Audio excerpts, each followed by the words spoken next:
and welcome back to Teatalks. Today we are in LA and I have a very special guest. Are you ready? Aujené! Hello there, how are you? I'm good, how you doing? I'm blessed, can't complain at all. I love that. I'm excited. I've seen the hype, I'm excited. Alright, let's go. Let's see. What have you been up to? What's going on? Today was a good day. I did a real good workout today. Like I was on the phone with one of my friends and he was like, oh, I'm running 8 miles. And I was like, ooh, all right, well, I'm gonna run 3. And I ended up running 4. Oh, so yeah. That's a lot. Girl, that's what I said. So I was like, okay. And then I worked out afterward. I was like, who is she? So yeah, it really felt good. All right, ease them in. Yeah, 100%. This is the energy. Right, okay. So what tea are you having? Okay, I'm excited. This is chai tea with almond milk and a little dash of vanilla with some cinnamon, you know. What you got? I've just got a stress relief, so it's got a little mix, lavender and little bits very and bobs. fancy. Yeah, just chill into it.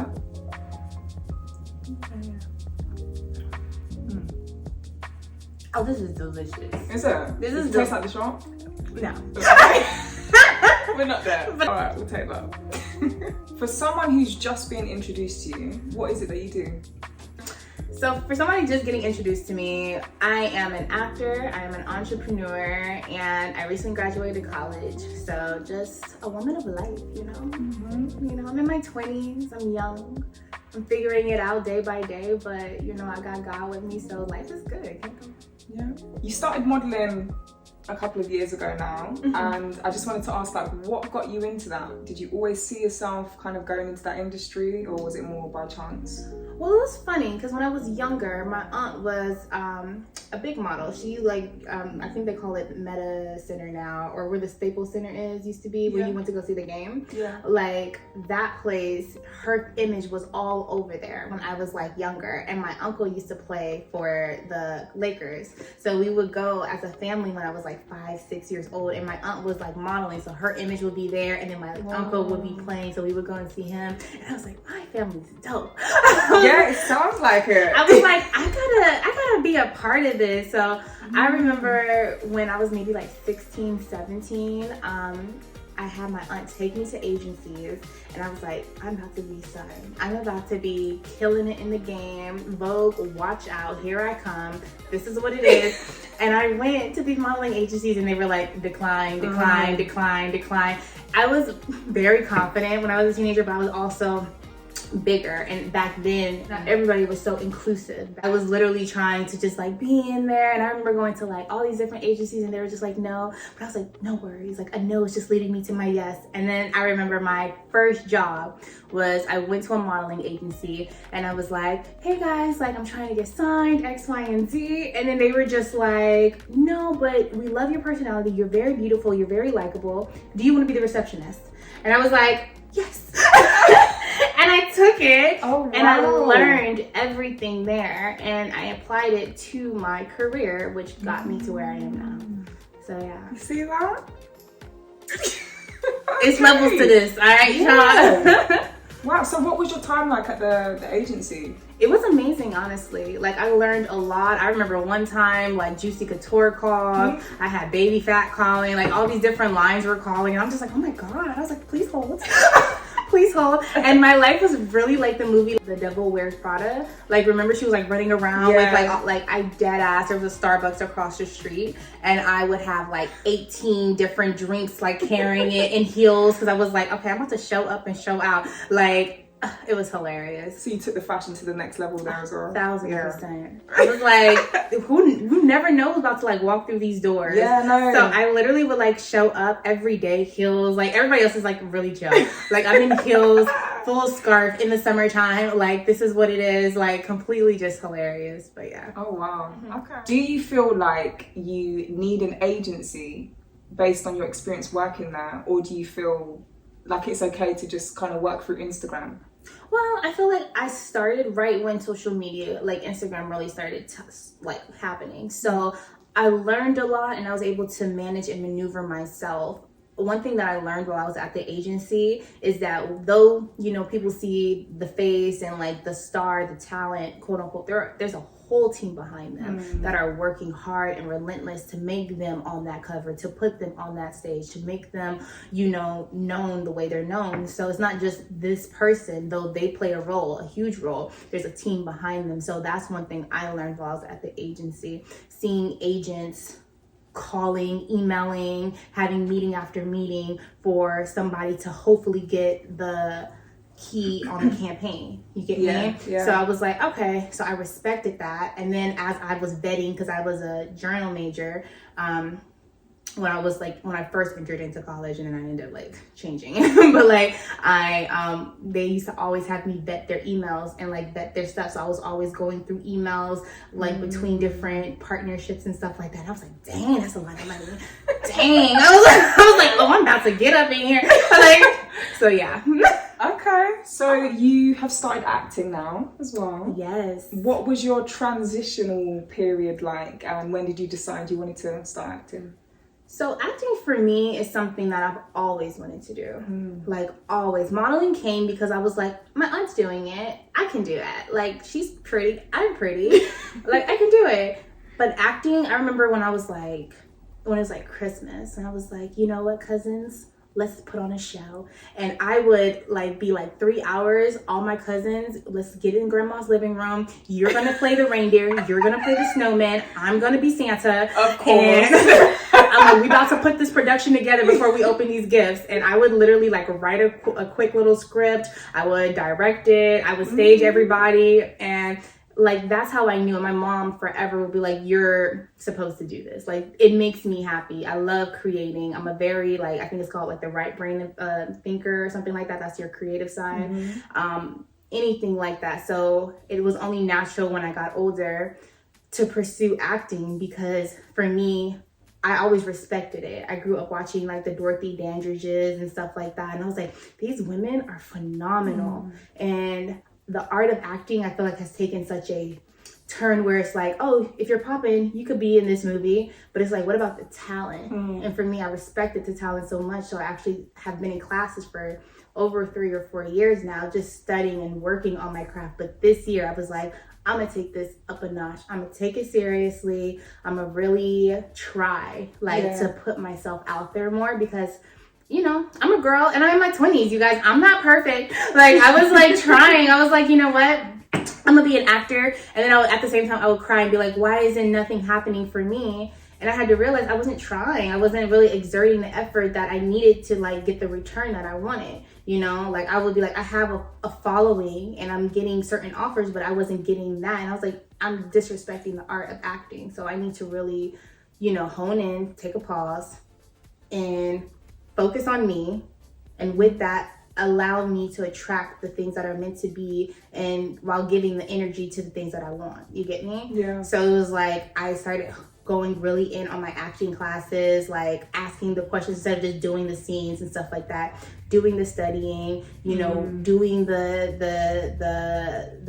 character building and stuff like that behind just, okay, I'm showing up on Tuesday and Thursday nights, you know, let's learn, the type of vibe. So yeah, it's been a journey.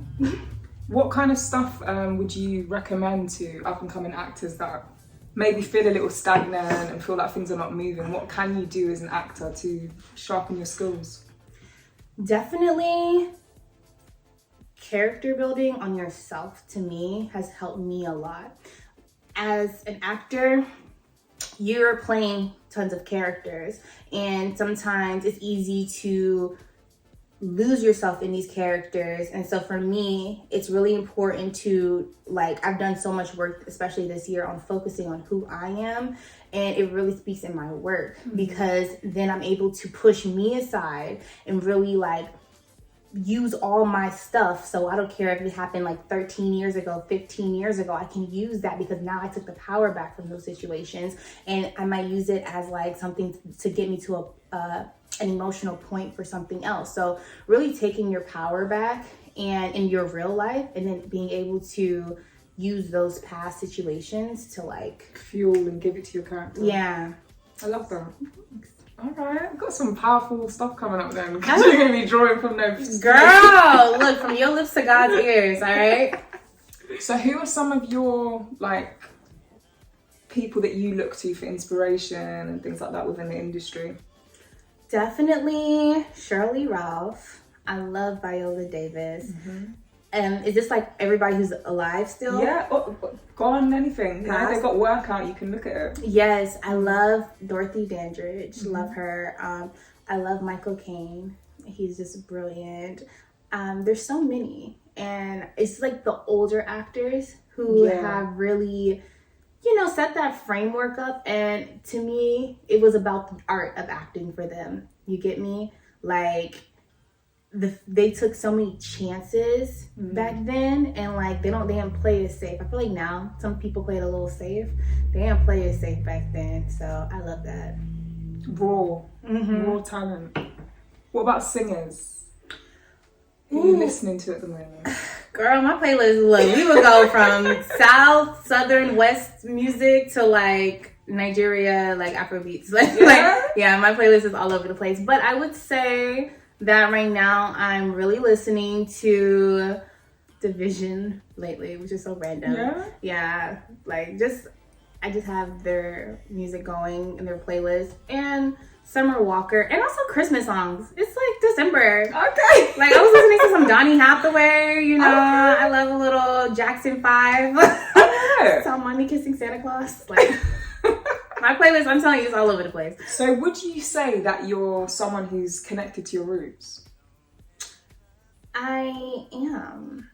It's funny you ask this because I literally just did my DNA test.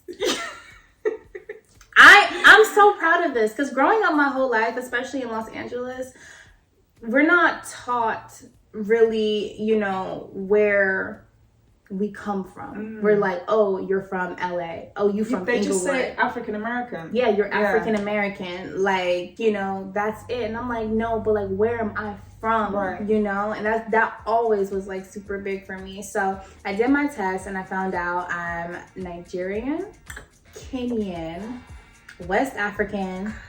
I got a little Finland in me, girl. Ooh. And some South America. Okay. I was like, she's spicy. All right. So, yes. All right. So, I was here for it. And it always piqued my interest. And, like, you know, for me, it was about a little over 40% Nigerian. And so, that's pretty much, you know. Oh, that's strong in that. It's really strong, right? And I was like, I called my daddy. I was like, you Nigerian? He was like, what are you talking about? I was like, I just did the test. You're Nigerian. I always knew it. Like, look at you. Like, I knew it. Yeah. So I went to Africa prior to taking that test, and I felt so grounded when I was there. And a lot of people have had this experience. Like, it's like when you're there, you just get like a energy recharge. And it's so, it just melts my heart. It really does being there. Because like, it's something that growing up in America, it was like, oh, this place is like so rural and like you is poor and all this stuff. And I'm like, I went and I'm like, this is heaven. This is beautiful. This is a paradise.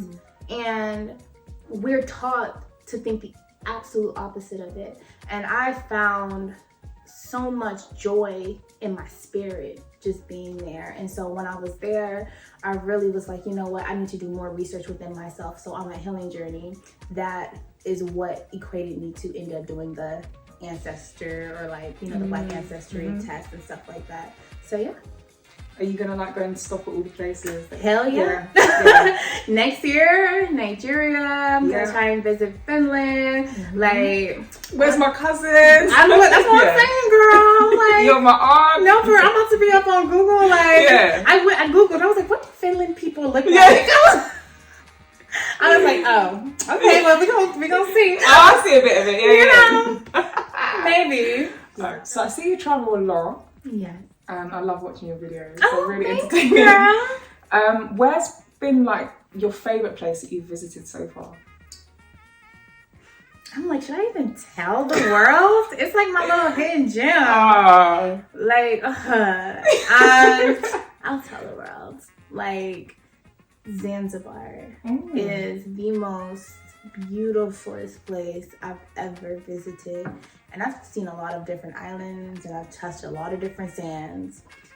The sand there is it's like brown sugar, like soft. It's like, it melts. It's just so, and it's the weather is just beautiful. The water is clear. You can see the planets. Like, I saw so many shooting stars. Like, I love Zanzibar. It is, and it's a place that, like, obviously, like, it's in Africa. It's off of, like, it's in Tanzania, but like a little bit to the side. And it is something that you just think like, oh, okay, like it's an island. No, once you're there, I swam with turtles. Like, there were turtles almost the size of this table. Like, I just swam with them. They have a little turtle sanctuary where they rescue the turtles so the seagulls and the birds don't eat them when they lay their eggs, and they keep them safe until they're a certain age, and then they let them go. And they do that every year. And I saw, you know, different history, because every time I travel, I try to learn history of those regions and stuff like that. And so I learned a lot of history that took place in Tanzania and stuff like that. It just hit my heart, everything. Wow, would you live there? Zanzibar, I definitely would have a place there, 1,000%. It's like my little hidden gem. People gonna be like, oh, no specifics. Just Zanzibar. It's like, okay. Oh, lovely. Yeah. Okay. What about you? I would say places that really kind of pull me in. There's a couple of spots in Italy. Are just stunning. Just, yeah, you can't really touch Italy. Really? Yeah, and then Hawaii, just visually stunning. And then spiritually, I would say, like when I went to South America, like Peru, and I just felt so aligned, like I haven't before. And I didn't go on like a, you know, group holiday. It was like by myself, but I felt. Oh, you did a solo trip? Yeah. Oh, nice. And it was just, I was like, what? I felt full. How was the solo trip? Amazing. This is what I'm saying. It was amazing. So spiritually, that was a place for me. I want to explore South America more, but that was definitely a place that was like, oof. I was like, whoa, okay. Like, I felt like I'm on Earth now. Nice. I love that. Yeah, I want more places like that. That like inspires me. I love that, because I told you I want to do solo. I mean, you know, and so. I'm always like on, you know, travel TikTok and stuff like that. They're like places to not visit as a solo woman traveler. I was like, oh, okay. But careful. I'm definitely gonna give you a call about that, because I love hearing people's travel stories. Like, I always say, where you're born does not mean that needs to be where you die. No. You get me? Like, I'm like, God gave me this earth, and I plan on taking advantage of every inch of it. You get me? Like, I want to experience everything that life has to offer, and it's so beautiful. Like, learning different cultures, learning different languages, experiencing the foods, experiencing like the things that make people happy. Out here, you know, driving Teslas and eating good food makes people happy. But like in other places, it's just like going to the watering hole or spending time with your family. Literally. Like, it's the values in life are different, and I love that. You know, and like cooking together and talking, like that's what they value. So yeah, beautiful. I love that. On your travels, I know like you really care for the planet and for people and women and children and everyone. Have you done much like volunteering work or anything like that? I haven't like volunteered. I just help out. So like out here, I like to go and feed the homeless on Skid Row as much as I can. There's actually an amazing chef. His name is Chef Supreme, and he is a vegan chef that's feeding the homeless on Skid Row. So when I can, I like to go and help him out. He's amazing. When I was in Panama, my partner and I went and fed a school of kids, and when I tell you, this was like the most like magical thing ever, because it wasn't even a really like a super planned thing. It was like, you want to go feed some kids at this like in Portobello tomorrow? And like, yeah, like let's do it. I was like, yeah, let's do it. And we went. We bought out I forgot what you call them, but like a fruit stand basically out there, and we went. went to Portobello, set up like a little shop, and all the kids after school came, and we had like music going. We fed them fruit. They were taking all the avocados, putting them in their backpacks and stuff like that. They were like, aguate. I was like, yeah, like it's the small things like that. Like those are the moments you realize are priceless in life, and like that's what I like to do. Like make kids and make women happy. You get me? And yeah, there's other things I do, but I can like talk about. I don't know, like we can talk about it forever. You have your image out in social media and in the world currently, right? And if people could voice their perception of you, what do you think they would say now? I feel like the world is just now about to start getting to know me, really. Like, I know that's right. For real, like, for a long time, I did social media and I did like the modeling aspect of it. And it was great. It put me through college. I made a lot of friends. I got to travel. But I never got to use my voice the way I wanted to use my voice, the way I'm going to use my voice. And it wasn't until I started traveling to see how many women are voiceless in this world. And this thing we take for granted. We take it for granted because we have it. It's the things that we have, you know? And so for me, I was like, you know what? I'm going to be a voice for the voiceless. So I was like, it's time to shake some shit up. Like, I was like, girl, I was like, I'm about to really be the change I want to see, because the same shit happening is gonna equate in the same results. You get me? So you have to do something different to get a different result. So for me, I was like, all right, it's that time. And I've done a lot of healing. I've done a lot of inner work. I've done a lot of, one-on-ones, talking to women, asking them, gaining knowledge. And I'm a student of life. I like to, I may not always get it right. This interview, I may not always get it right, but I'm always trying to better myself, better the woman I want to be in this world. And with that, I'm like, let's continue to spread that. You get me? So yeah. What is your perception of yourself? Like, who are you really? I love that. Yeah. I mean, I'm a Pisces. I'm a Pisces. And, some days you might catch me on the couch, balled up, watching Finding Nemo, crying. Another day you might see me out like, we gotta change the world, you get me? Like, yeah. It depends on the day. What side of the bed you woke up on? 100%. Yeah. I'm gonna be like, what is wrong with you?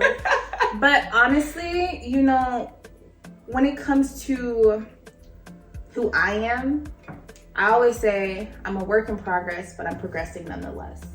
And each day, like I said prior, I am working on being a better version of myself. If that means I'm running an extra minute on the treadmill, if I get one more task done on my to-do list, if I clean up and I didn't want to go and mop the floor, but I'm gonna mop the floor today, or whatever the case may be, I'm gonna make it better. Each day, just 1 inch better. Right. I'm doing it. Cause that's it. We put I feel like there's this invisible rat race that the world, especially America, has put up. And it's like everybody feels like they're in competition, or they feel like they're competing, even if it's with themselves. And it's I don't even feel like I'm in competition with myself. I feel like I'm just trying to better myself. There is no competition. I want to see me win. I want to see you win. I want everybody to win. There's this idea of competition and competing can become so toxic. And for me, I'm not about a competition. I just want to level myself up. So it's like, all right, cool. I did that. I know I could do this better. Boom, I'm gonna do it better. And just keep progressing up my ladder. Right. You get me? Yeah. And whatever, and I'm big on manifesting, and I'm really big on energy. So whatever I attract along my journey is meant for me. Right. And whatever's meant to leave is meant to leave. Tell him. You get me? I have an open door policy. Right. Welcome, goodbye. Okay. You get me? Uh-huh. There's no emotional attachment. You get me? So it's I vibrate on that frequency, and I love that I've done it because, again, like I said, I'm a Pisces woman and I am emotional. And so for me, when I let people in, I found in my younger 20s, I was allowing people to hurt me because they would take my kindness, they would take my love, they would take my sincerity for granted. But I can't blame them. You didn't know how to push hold your boundaries yet. I had no boundaries. Yeah. I didn't know what boundaries were. Like, I didn't know anything. I was just like like me, like, let's be friends, it's cool, let's hang out. And people were like, yeah, we'll hang out.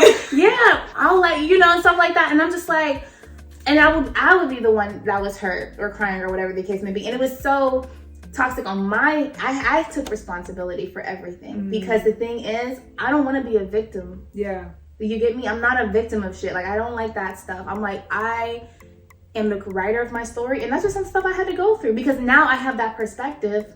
I feel like you have to go through shit to talk about your shit. And now you're an actress. Yeah.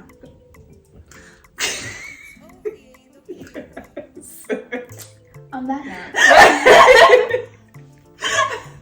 When did your healing journey start? Because you know, you're like reading Queen of Fear's book at the moment, and you're kind of going in that direction of like the deeper inner work and spiritual connection. So where did that start? I would say my healing journey really started when I was in Africa. Like, a lot of people say that, but it's true. Like, especially as an African American, going back there really touched my spirit. Like, that's when I knew, like, the body and the spirit are, like, kind of, like, separate. Like, we are, like, I feel like this is, like, my car. Like, I'm driving around up in this, but then there's, like, the spirit, like, you know, that's in the driver's person seat. that gets in, And so for me, I had to realize that. And when I was out there in Tanzania, I would never forget, like, all these women. I had braids. It was, okay, this is a funny story. I had braids, and I was with my, you know, my man at the time, and I was literally like, my braids were on their last, like, you know, when your braids are on their last, like, you know, your braids are on their last, like, when they start falling around the house. I was so embarrassed. I was like, you know what? He done seen it all. It's fine. It is what it is. And the braids were falling just like, you know, one each day. There's like something. And then like, they're just coming off the hair. You know, it's not like my hair was falling out, but like, and I was just like, you know what? He was like, just take your braids out. And I was like, oh, you see my natural hair. Like, I don't want you to see my natural hair. And then he's like, you're beautiful. Like, it's fine. Mm-hmm. And I was just like, you don't know. And there How old were you? I was like 22. Okay.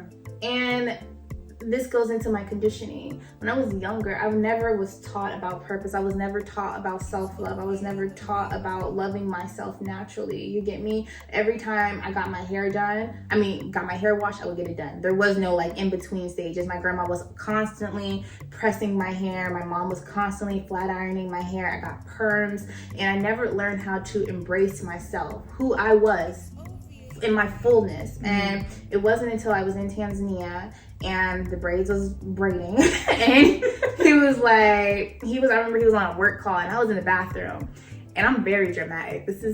I'm very dramatic, and I'm in the bathroom looking at myself in the mirror, and I'm just like, you know what?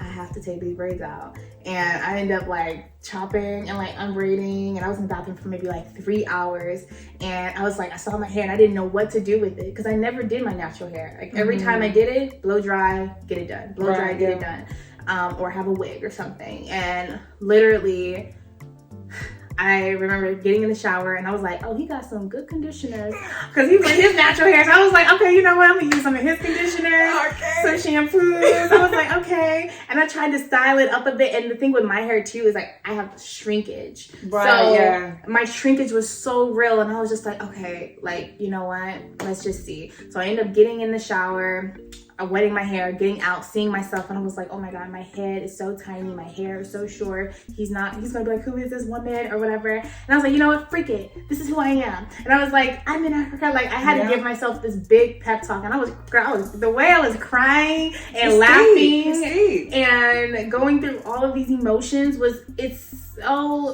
it was like my ancestors are speaking through me, because it was in my trauma. Like, I'm telling this story because this was my situation, but it was my grandma's conditioning, it was my great grandmother's conditioning, it was my great great grandmother's conditioning. All of that was happening in that moment, and it was more than just a simple taking my braids out. It was like, I am embracing who I am. Not me not to cry, girl. No, it's the safe space. It's like not me, but like, I was like, I am embracing who I am in this moment, whether anybody likes it or not.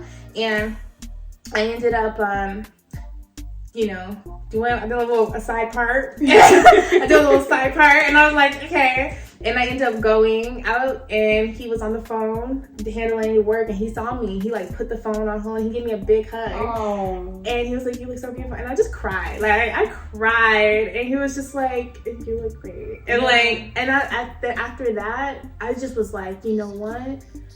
I'm that girl, and I'm not gonna let anything hold me back. The thing is, we focus about our parents so much when it's our spirit that speaks more. Yeah. Like I have like makeup on here, but like 9 times out of 10, I go to places, events, parties. I don't have to put on like a whole bunch of makeup. You're stunning. Because I like let my spirit shine. You can let your like physical being shine, but I'm like, I let my spirit shine. I'd rather meet somebody and like talk to them and have a real ass conversation. And they're like, "Oh, you dope as fuck." And I'm like, "Yeah, I am. How are you? Like, what's good?" And like build that versus, "Oh, you fine. Like, let me." And then there's like, that's just that energy, and I don't want that energy. You get me? So I started, you know, that was the start of my healing. I know I went on like a tangent, but like that is literally like how it started. And from there, I was just like, you know what? I think after Tanzania, I went to Ghana, and I remember it was raining one day, and it was literally like a movie. Like we were on this, it's called Safari Valley. It's this beautiful resort, and there's like zebras and donkeys and all this stuff. And like I remember I was just sitting outside on my steps, and these donkeys came up to me. It was like 3 of them, and they were just like looking for food. But then I just started petting them, and they just all just sat around me, and I was like, look at me. I'm like, Pocahontas. I'm like, Mother Nature. Like, in my element, I'm in Africa. Like, I grew up in Inglewood and Compton. Yeah. Like, big difference. Like, it's a big difference. I grew up with gunshots out my window and people yelling and seeing violence, to like me literally just hanging in the middle of Africa with donkeys. Like, it was like a thing. Eating fruit. Like, I fed them mangoes. So there's a picture on my Instagram. And it was just like something so magical for me. And I was just like, this is what life can be like. We live in this society where it's so fast paced, and I was conditioned to think life is supposed to be this fast paced thing, when if you really take the moment to just think about what you have right now and experience that, experience yourself like in the now. A lot of people are like, oh no, tomorrow I'm gonna wear this outfit, or tonight I'm gonna do this or whatever. Like, if you experience yourself right now, it's a whole new feeling, and you appreciate so much. And like in that moment, I experienced myself for the first time in that now. I was like, right here, right now, I ain't got no worry. Yeah. I have no care in the world.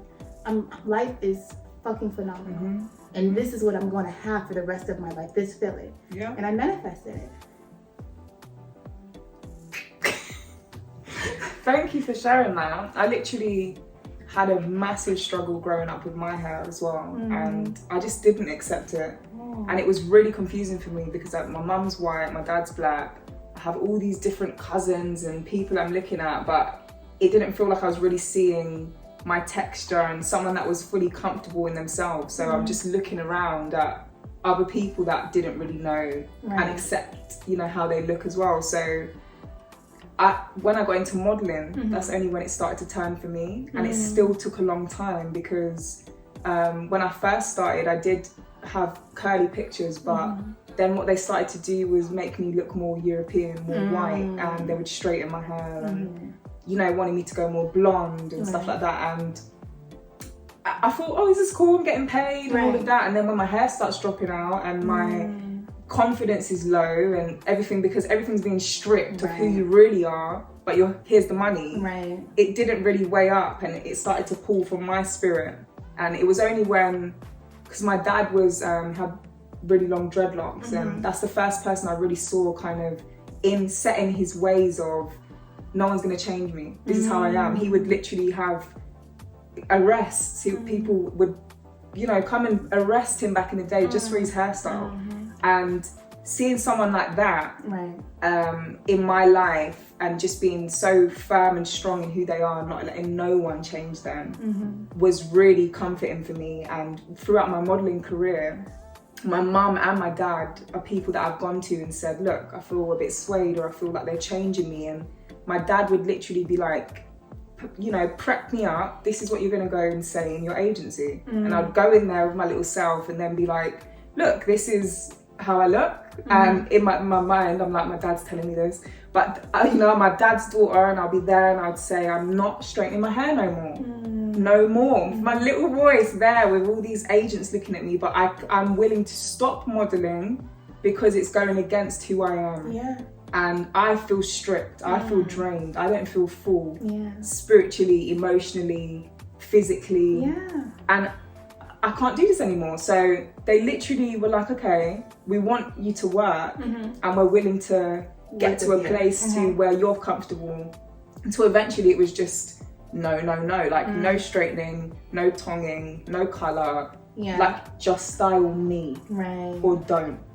And there was a lot of friction, because obviously people are like, what are you talking about? There's girls that will just take anything and they just want to be in a magazine, and I'm like, the money.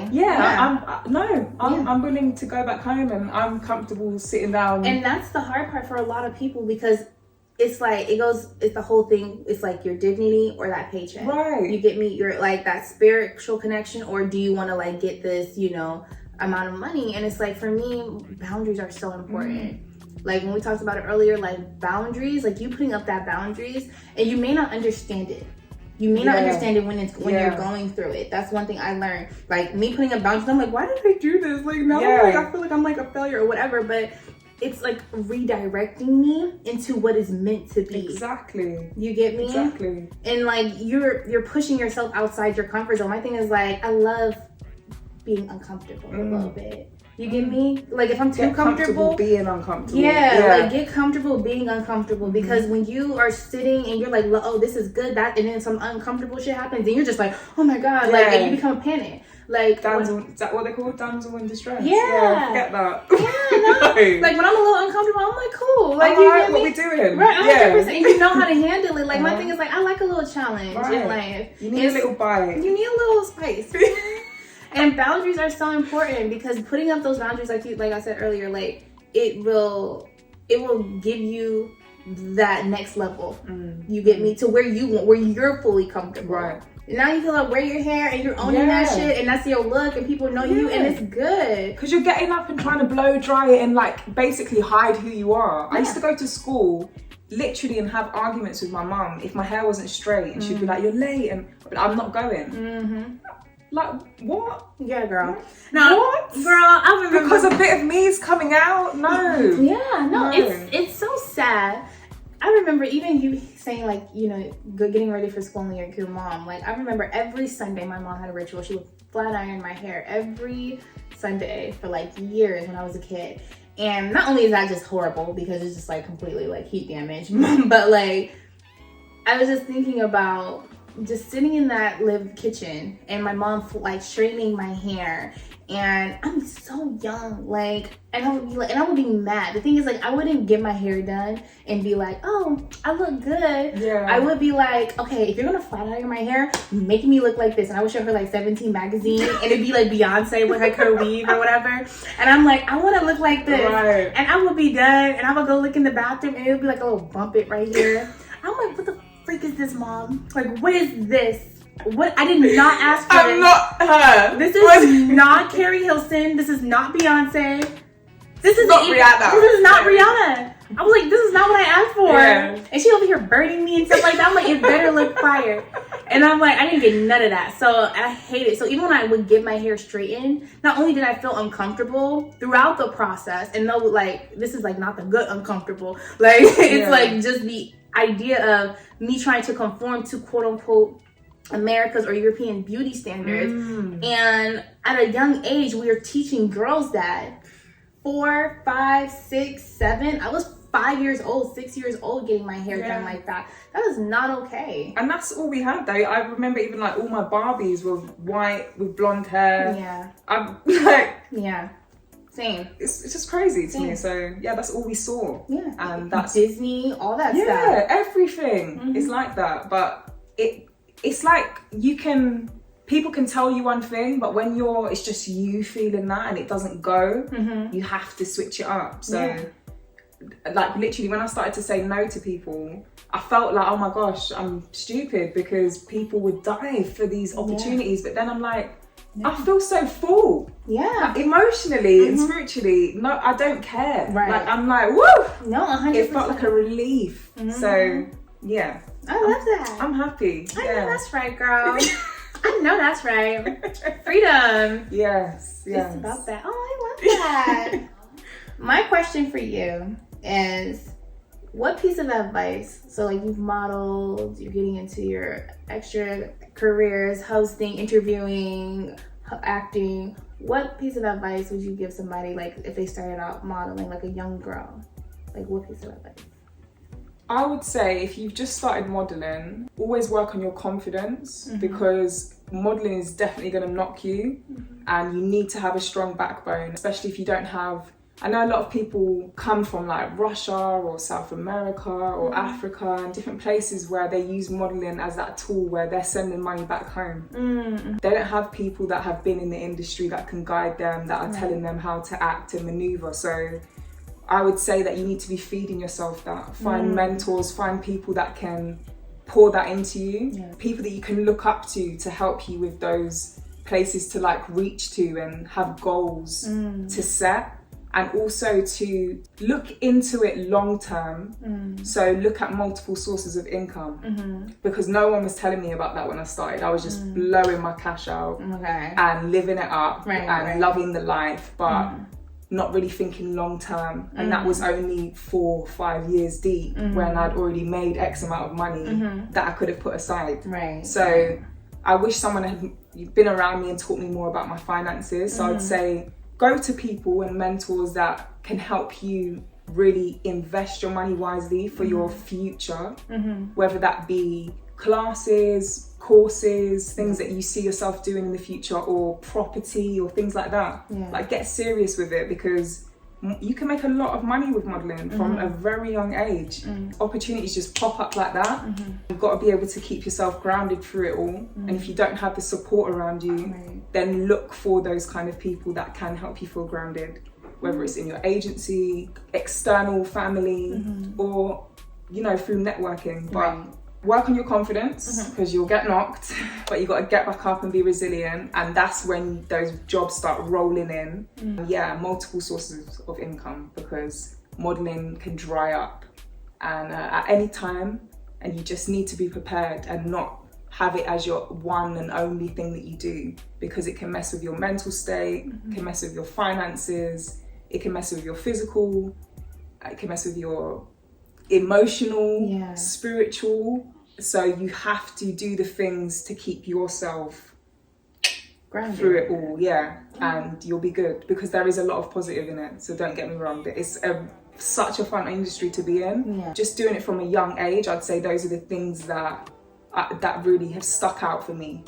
I love that. I only asked because, like, when I was younger, I wish I would have probably got that advice. Like, my aunt was a model and she gave me some stuff, but she never really, like, it was at a different time too. Like, social media didn't exist, all this stuff. So there was a huge shift. So there was only so much she could tell me. So I think that is really important for people to know, you know? What about you as well, from like being on social media? What's some advice you would give to people just coming into that might not know how to deal with the waves that come with that?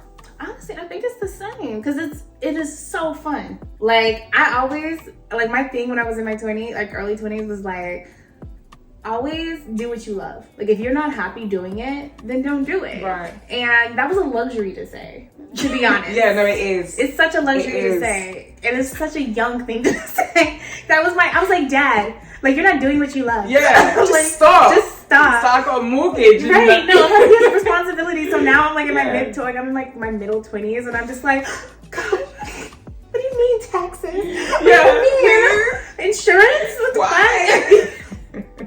So, like, I get it. I overstand it now. But honestly, if I could give advice, it would honestly be, you know, very similar to that. Confidence, really believe in yourself. Comparison, I always say, is the thief of all joy. We're on social media all day going like this, and you're feeding that dragon of social media that is putting people down that rabbit hole of like, am I not enough? Oh my gosh, why does her body look better than mine? Oh my God, why does he have a car? Oh my gosh, like, I wish I was traveling here. And it's meant to keep you in that you're not enough you know, bracket, so you can go and try and buy, and so you can be a part of the system, and so you can, you know, go get that, you know, surgery and pay X amount of dollars or whatever the case may be. And for me, confidence is key. Make sure you're confident. Make sure that you're consistent. A lot of people ask me every other day in my DM, I'm getting, how do you do social media? How do I thrive at it? How do I become so-and-so about it? Be consistent. Right. In anything in life. Yeah. For me, I have to be consistent with my acting. Yeah. You know, it's about being consistent and also being authentic, being yourself with it. Like, you know, you can blow up and everybody's doing these, like, you know, aesthetics, and it becomes like a, you know, rabbit hole. And yeah, you can do it like that, but there's only a small thing. If you want longevity and if you want, you know, actual money from it, I've been doing social media now for maybe over 4 or 5 years, and I've seen some of the biggest names and blow up and then become not, like, you know, lower themselves. And I've seen the person that was shooting the camera behind and helping that person become like the big person. You get me? Yeah. So everybody has a role, no matter where you're at. Don't take that for granted, and just keep going. Don't listen to nobody.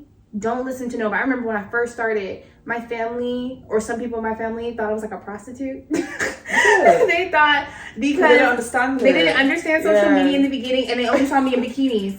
And they were like, what are you doing? Calling my daddy, do you see her? She is wild. All this stuff. My dad would get on me. Now, everybody supports me. Everybody loves me. You know what time it is now. So it's about not listening to the naysayers. Don't go against your morals, and just stay true to who you are. Like, honestly, like, you'll find your community. You'll attract who you're supposed to have. And, you know, the money and all that stuff comes too. So, yeah. That's my advice. Beautiful. Yeah. Well, thanks for having me, girl. You're welcome. Thank you for This is so cute. Y'all see her little setup? She got flowers and candles up here, and the tea was really good. Alright. Teatalks. Teatalks. Thank you so much for coming on. I really appreciate it. I know you're a busy lady, so thanks for having me, girl. I appreciate it. But yes, on that note, I always appreciate love. Have a blessed evening, day, and we will catch you in the next one. Peace, guys. Yeah.